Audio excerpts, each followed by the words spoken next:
రోజువారీ లడ్డూ ప్రసాదం ధరను టీటీడీ పెంచనుందంటూ కొన్ని రోజులుగా ప్రచారంలో ఉన్న వార్తలపై టీటీడీ చైర్మన్ బీఆర్ నాయుడు స్పష్టత ఇచ్చారు. లడ్డూ ధరను పెంచే ఆలోచన తమకు ఏమాత్రం లేదన్నారు. ఈ మేరకు వస్తున్న వార్తలు పూర్తిగా నిరాధారమైనవి అని కొట్టిపారేశారు.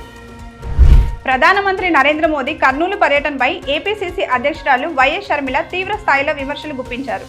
ప్రధాని పర్యటన ఒక తుస్సుమన్న దీపావళి పటాస్ లాంటిది అని ఆమె ఎద్దేవా చేశారు.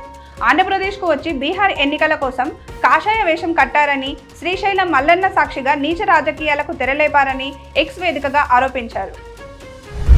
తెలంగాణలో మద్యం దుకాణాల టెండర్ల ప్రక్రియకు అనూహ్యంగా స్వల్ప స్పందన లభిస్తుంది. దరఖాస్తుల గడువు ముగింపునకు ఒక్కరోజే మిగిలి ఉన్నప్పటికీ ఆశించిన స్థాయిలో స్పందన రాకపోవడంతో ఎక్సైజ్ శాఖ అధికారులు తీవ్ర ఆందోళన చెందుతున్నారు. గతంలో లైసెన్స్ పొందిన వారికి స్వయంగా ఆదేశాలు పంపి మరీ దరఖాస్తు చేసుకోవాలని కోరుతున్నారు.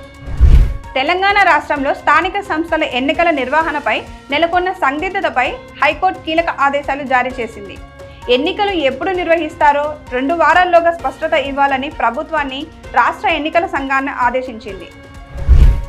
జూబ్లీహిల్స్ అసెంబ్లీ నియోజకవర్గ ఉప ఎన్నికల వేడి పెరుగుతున్న కొద్దీ రాజకీయ సమీకరణాలు వేగంగా మారుతున్నాయి. అధికార కాంగ్రెస్ పార్టీ మిత్రపక్షాల మద్దతు కూడగట్టే ప్రయత్నాలను ముమ్మరం చేసింది.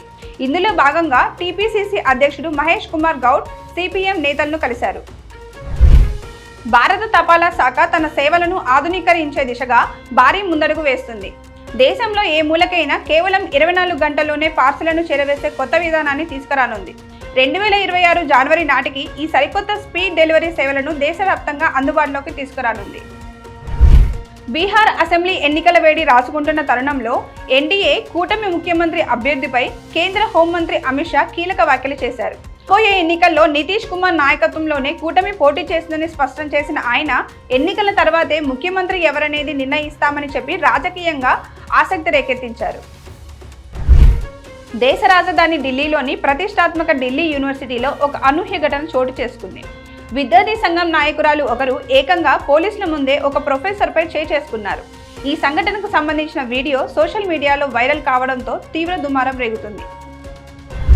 భారత ఉపరాష్ట్రపతి సిపి రాధాకృష్ణ నివాసానికి బాంబు బెదిరింపు రావడం శుక్రవారం చెన్నైలో తీవ్ర కలకలం సృష్టించింది.